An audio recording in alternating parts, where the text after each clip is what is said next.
In this WrestleTalk news, there's some major developments backstage in WWE with Stephanie McMahon, Warner Bros are seemingly anti-MJF, Luke's review of Raw, and more. Subscribe and enable notifications to always on for daily wrestling news videos. Support WrestleTalk! It's been just over 2 weeks since Stephanie McMahon announced that she was taking a leave of absence from her role in WWE, with many speculating and reporting that this was overdue from when Triple H suffered his cardiac event last year and she was taking time off to spend time with her family. Now though, it seems there might be a bit more to the story. A report from Business Insider claims that Stephanie's leave of absence was orchestrated, at least in part, by Vince McMahon himself as part of a behind-the-scenes shakeup. According to a source in WWE, high-level executives were questioning Stephanie's performance, saying family or not family, we've got to get the right people in place. The report also states that one of the reasons for this shakeup is that WWE were underperforming in revenue. Didn't they just have like record revenue for 2022? WWE were reportedly looking to make $100 million annually in ad sales and brand partnerships, which seemingly they weren't hitting. The report also notes this quote from Vince McMahon on his appearance on the Pat McAfee show back in March. I probably expected more from my family members than of other employees. You have to do the right thing for the business. If this person isn't working out, they shouldn't be part of the company. Andrew Zarian on a We're Live Pal podcast episode also noticed from what he'd heard that there was doubt put on Steph and her abilities as an executive, also mentioning ad sales and sponsorship as underperforming areas. You mean like the seamless Pizza Hut and Red Notice integration for Survivor Series last year, or the zombies at Backlash, or the water thing at SummerSlam? However, Dave Meltzer has refuted the fact that it was orchestrated by Vince, but also provided more shocking details. Her leaving was 100% her choice. She'd been talking about it to close friends from when Paul had his heart issues. That said, key people in the company, once she was gone, did want to bury her on the way out. That shocked a lot of people, including me and those close to her. When I noted to someone very high in the food chain about the burial starting, they told me that if they did that publicly, it would be career suicide, only to find out they'd already started and the burial was going to come from the top. Meltzer went on to tease that there was a much bigger story here, saying that the company's 180 on her and public burial backstage was something they didn't even do for Michelle Wilson and George Barrios, the former co-presidents of WWE. In an extra tidbit of news, WWE had recently rehired Jeff Jarrett to an executive role and have now hired another new executive, Catherine Newman, who will be their new executive vice president and head of marketing, which, I don't know about you, kind of sounds like there might be some crossover with Stephanie McMahon's role there. It's a very interesting situation for sure. Also, I need to quickly talk about MJF because that's a thing that's still happening. Calm down, wrestling news, not so fast. The work shoot, not a shoot that's got the wrestling world talking has now added its latest layer, with a report from PW Insider noting that Warner Bros. Discovery have issued an edict to AEW that MJF must be removed from all promotional material to do with AEW. What a work, or a shoot. Sean Ross Sapp of Fightful Select is also reporting that MJF missing the meet and greet that kicked off this whole saga was definitely not a work. Whether it developed into a work is still up in the air, but there were people that had genuine concern over MJF's safety and well-being after the no-show. And also noting that MJF missing the meet and greet would have cost AEW about $10,000. There is so much more to this story that I don't have time for right now. Calm down, wrestling news, not so fast. So check out WrestleTalk.com for more details and for the latest in the goings-on in wrestling. And now, hot tag to Luke.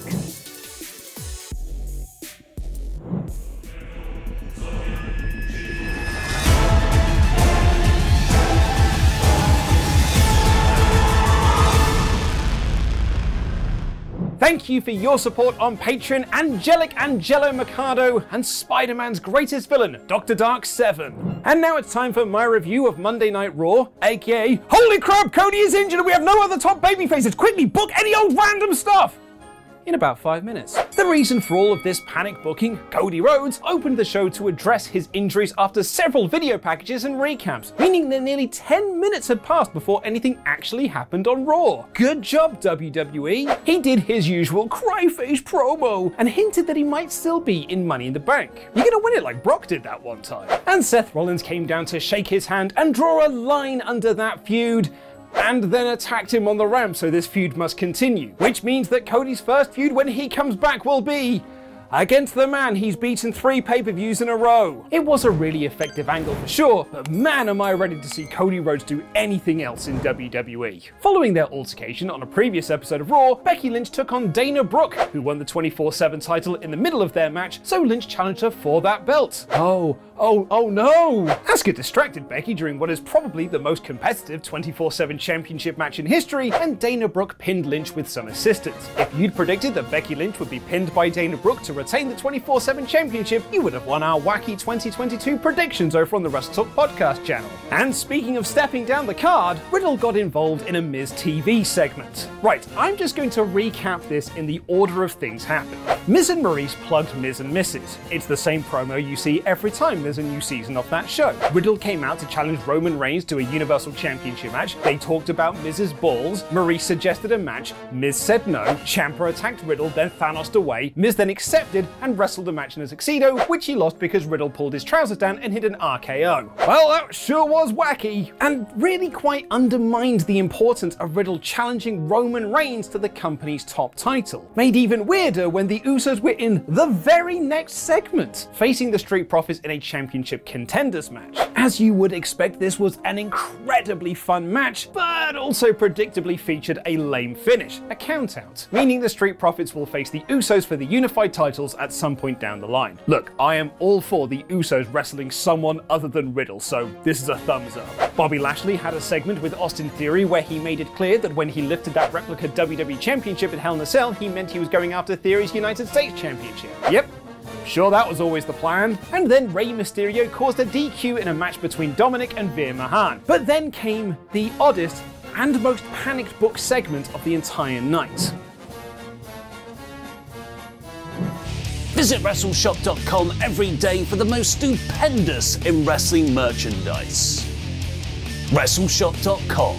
Wrestling merch for grown-ups. Right, let's recap the story of Judgment Day and what happened here. Edge turned heel and feuded with AJ Styles, who he then beat at WrestleMania thanks to his new recruit Damian Priest. He then beat AJ again at Backlash because of his newer recruit Rhea Ripley. So to battle the numbers game, AJ sided with Liv Morgan and Finn Balor to face Judgment Day in a fair fight. And Judgment Day still won because they're a stronger unit, and Edge has improved the careers of Ripley and Priest. Despondent by all of this, Balor has now joined Judgment Day, because I don't think he's won a match on pay-per-view since coming back to the main roster and hasn't been in a prominent storyline in WWE since last summer. And so Rhea Ripley and Damian Priest looked at this loser and turned on Edge to crown him as their new leader. What? The beatdown of Edge was great, and the swerve of Balor being the new leader of Judgment Day to turn Edge babyface was certainly surprising, but surprising in a way that means the story no longer makes sense. This felt like a panicked move because Cody went out injured and they needed another top babyface on the show. So rather than do the easy thing, push AJ and Finn Balor as babyfaces, they took the convoluted path of doing a double turn and breaking up Edge's group that's only been a full force for a few weeks. WWE are often at their best when their backs are against the wall and they need to make rash decisions. This was not a good example of that. Speaking of random panicked babyface turns, Omos beat Cedric Alexander in a match that was the length of a GIF, then started a feud with Dolph Ziggler and Robert Roode, who are good guys now because Cody is injured, I guess. Ezekiel quickly beat Otis, then challenged Kevin Owens to a rematch next week, and got Owens to accept by lying that he's really Elias. I am ready for this story to reach a conclusion. And we got an awesome main event to cap off this show, as Rhea Ripley beat Doudrop, Alexa Bliss, and Liv Morgan in a fatal four-way, so she'll face Bianca Belair for the Raw Women's Championship at Money in the Bank. Ripley, by the way, came out with Edge's graphic on a name bar, because none of this was thought through.